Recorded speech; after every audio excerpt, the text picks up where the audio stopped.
সুপ্রিয় দর্শক মণ্ডলী, আমার পিছনে দেখতে পাচ্ছেন খড়ের ঘরের মতো একটি জায়গা।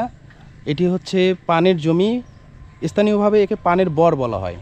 দেখতে পাচ্ছেন এটি দেখতে অনেকটা খড়ের ঘরের মতো। আপনাদেরকে যদি একটু ঘুরে ঘুরে দেখাই, দেখতে অনেকটা খড়ের ঘর, কিন্তু এর মধ্যেই পান চাষ করা হয়। এই ঘরের চারপাশ দিয়ে এই ধরনের দরজা আছে, এই দরজা দিয়ে ভেতরে প্রবেশ করতে হয়। একটু পরে আমি প্রবেশ করব এবং আপনাদেরকে দেখাবো। আপনারা বাজারে যে পান কিনে খান, সেই পানের চাষই করা হয় এইভাবে। এই যে দেখতে পাচ্ছেন পুরো একটা জমি জুড়ে এইভাবে ঘর করে রাখা হয়েছে। পানের বরজ, অবশ্যই স্থানীয়ভাবে এখানে একে পানের বর বলা হয়, অর্থাৎ যেখানে পান চাষ করা হয়। আমরা দোকান থেকে পান কিনে খাই, কিন্তু কখনো কি ভেবে দেখেছি যে এই পান কোথায় চাষ হয়, কিভাবে হয়? সেটি আপনাদেরকে আজকে ঘুরে ঘুরে দেখাবো। আশা করি পুরো ভিডিওটি দেখবেন। তো দর্শক মণ্ডলী, আজকে এই পানের জমি অর্থাৎ এই পানের বর যাকে বলে স্থানীয়ভাবে, এখানে প্রবেশ করব দরজা দিয়ে। ভেতরে পান চাষ কিভাবে করা হয় সব কিছু বিস্তারিত আপনাদেরকে দেখাবো। অনেকে হয়তো জানেন না এই বিষয়ে, তো সঙ্গে থাকবেন, ভিডিওটি দেখবেন। দর্শক মণ্ডলী, এই যে দেখতে পাচ্ছেন, আমি একটি পান চাষ করা হয়েছে এমন একটি জমিতে প্রবেশ করেছি। এটাকে আসলে স্থানীয় ভাষায় পানের বর বলে। এই যে দেখতে পাচ্ছেন গাছে কিভাবে লতার মতো ঝুলিয়ে আছে এই পান। এই পান আপনারা অনেক সময় পানের দোকানে পান খেয়ে থাকবেন। এই পান বাজারে বিক্রি করা হয়। এইভাবে এই এলাকার চাষিরা পান চাষ করে স্বাবলম্বী হয়েছেন।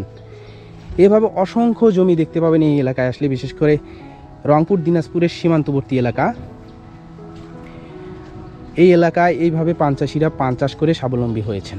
দেখুন যে অসংখ্য পানের গাছ আছে এরকম, প্রত্যেকটা খড়ের তৈরি ঘরে, খড় দিয়ে ঘরের মতো করে ছাউনি করে তৈরি করা হয়েছে।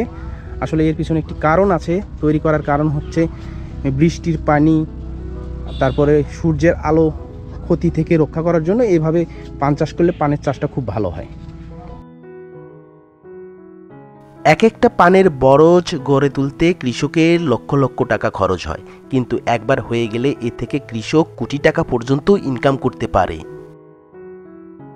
দর্শক মণ্ডলী, আমার সাথে দেখতে পাচ্ছেন যে এক ভাই আছে, ওনার নাম হচ্ছে মামুন ভাই, মামুন মিয়া। তো ইনি এই এলাকায় এনার বাড়ি। ইনি আমাকে নিয়ে এসেছেন একটি পানের বর, অর্থাৎ এটাকে, এই পানের জমিটাকে পানের বর বলা হয়, এই পানের জমি দেখানোর জন্য।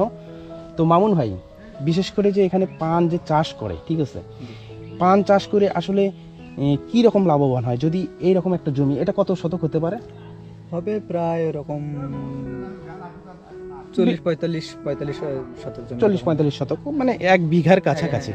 1 বিঘার জমি যদি এরকম একটা পানের জমি থাকে, তাহলে প্রতি সপ্তাহে কি পান উঠানো হয়? প্রতি সপ্তাহে দৈনিক 3 দিন 4 দিন করে পান উঠানো হয়। দৈনিক 3 দিন 4 দিন করে? জি। আচ্ছা, 3 দিন 4 দিন মানে সপ্তাহে না মাসে? প্রতি সপ্তাহে 3-4 দিন করে। প্রতি সপ্তাহে 3-4 দিন? জি। 3-4 দিন করে কতগুলো করে পান ওঠে আর কি রকম বিক্রি করে? এরকম ধরেন প্রতি সপ্তাহে একদিনে বিক্রি হয় প্রায় এরকম 10,000, 12,000, 15,000। 10,000, 12,000, 15,000? জি। দর্শক মণ্ডলী, একবার ভেবে দেখুন, যদি সপ্তাহে যদি 3 দিনও ধরি আমি, বা 2 দিনও ধরি, যদি প্রতি সপ্তাহে 2 দিন করে, আর প্রতি সপ্তাহে 2 দিন করে যখন তোলা হয়, তখন 10 থেকে 15,000 টাকার পানে ওঠে, তাহলে মাসে দেখা যায় যে 10 দিন।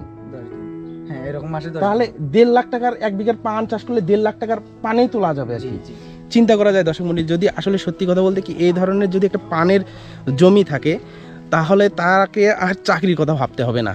দেখুন এই যে গাছে ঝুলে আছে পানের পাতা, এইভাবে পানের গাছ থেকে পান তোলে, সেই পান বিক্রি করা হয়। প্রতিটি পানের পাতায় পাতায় যেন কৃষকের স্বপ্ন লেগে আছে।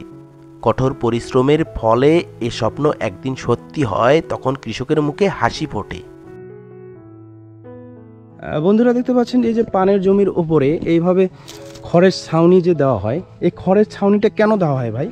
এই ছাউনিটা দেওয়া হয় মূলত মনে করেন রোদটা যেন স্বাভাবিক ওইভাবে তাপমাত্রাটা যেন না পায়, হালকা হালকা, মানে কিছু পাবে কিছু পাবে না, এই জন্যই। এরকম কি পানের পাতাটা সাইজ ভালো হয়? সাইজ ভালো হবে, কালার ভালো হবে। ও আচ্ছা আচ্ছা। এটা আর অনেক সময় বৃষ্টির পানিও যদি পানের পাতায় পড়ে, পানের পাতাটা ক্ষতি হওয়ার সম্ভাবনা থাকে। সেটা থেকেও হয়তো বা রক্ষার জন্য মানে অতিরিক্ত বৃষ্টি। হ্যাঁ, অতিরিক্ত বৃষ্টি অথবা অতিরিক্ত রোদ, আচ্ছা আচ্ছা। এরকম এই কারণে পানের ক্ষতি হওয়ার সম্ভাবনা থাকে। আচ্ছা, বাজারে একটা পান কিনে খেতে গেলে কমসে কম 5 টাকা লাগে, যদি 5 আরো টাকা বাহারি পান হয় তাহলে তো আরো বেশি। আরো বেশি লাগে। জি তাই?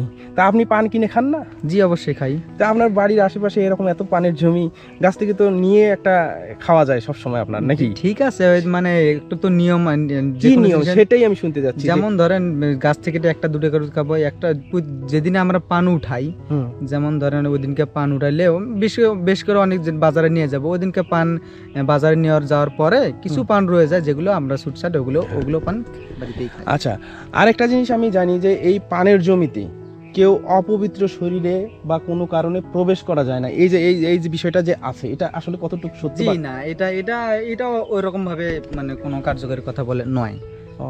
মানে- অনেকে পানের জমিতে ঢুকতে দেয় না, যে ঢুকলেই নাকি ক্ষতি হয়ে যাবে, না, পান হবে না। এমন কোনো বলতে কিছু নাই, মানে আমরা যে সপ্তাহে আমরা ঢুকি, মনে করেন সপ্তাহে তারপরে 2-3 দিন অনেকেই ঢুকি। বাইরের লোককে ঢুকতে দেয় না, এটা যে আছে কথাটা সত্য? জি না, এটা কখনো ঠিক না। তো দর্শক মণ্ডলী দেখতে পাচ্ছেন, এই যে বিশাল একটা জমির মধ্যে আপনাদেরকে নিয়ে এসেছি, অসংখ্য পানের গাছ। এইভাবে পানের গাছ প্রতিদিন দেখা যায় যে 2-3 দিন পর পরে কম বেশি পান তোলার পরেও পানে আবার গাছে পান ধরতেই থাকে। এর কোনো শেষ নেই। আমি জানি যে অনেক দিন ধরেই তো নাকি তোলা যায়, যে এই পানের গাছ সহজে নাকি মরে না। না, এটা হচ্ছে দীর্ঘশয় একটা, আমরা এখন যেরকম নিচু আছে, এটা একটা সময় মনে করেন একতলা 2 তলা এরকম উঁচাও হয়, উঁচা হবে, হ্যাঁ, উঁচা মাটি হতেই থাকবে। দিতে উঁচা হয়, এরকম উঁচা হইতে এই গাছগুলো কখনো মরবে না, না? জি না, কখনো মরে না। তাহলে তো একটা দীর্ঘমেয়াদী ফসল, জি দীর্ঘ অনেক দিন ধরে পানের ফসল, মানে পানের এই যে চাষটা হয়, এটা অনেক দিন ধরে বেচা বিক্রি করা যাবে, অনেক দিন রাখা যাবে, এইভাবেই চলবে অনেক দিন। জি বেশি জমিরও প্রয়োজন নেই। জি না, অল্প জমিতেও করা যায়। হ্যাঁ, দর্শক মণ্ডলী, আসলে একটা পানের জমি থাকলে তার আর কিছু লাগে না। একটা কথাই আছে যে সরকারি চাকরিও নাকি তার সাথে পারবে না, এইরকম একটা কথা আছে। প্রিয় বন্ধুরা, আমার এটি কোনো কৃষি চ্যানেল নয়, শুধুমাত্র আপনাদেরকে দেখানোর জন্যই আজকের ভিডিওটি করা। আপনারা এ থেকে উদ্বুদ্ধ হতে পারেন, আপনার এলাকায় এ ধরনের পানের বরজ করতে পারেন। রংপুর জেলার পীরগঞ্জ থানার চৈত্রকুল ইউনিয়নে আসলে আপনি এরকম অসংখ্য পানের বরজ দেখতে পাবেন। যাই হোক, ভিডিওটি আজকে এ পর্যন্তই। কেমন লেগেছে জানাবেন, ভালো লাগলে লাইক, কমেন্ট ও শেয়ার, আর নতুন হলে আমার চ্যানেলটি সাবস্ক্রাইব করে আমার অন্যান্য ভিডিওগুলো দেখে আসবেন। ভালো থাকবেন, দেখা হবে নতুন কোনো ভিডিওতে। আসসালামু আলাইকুম।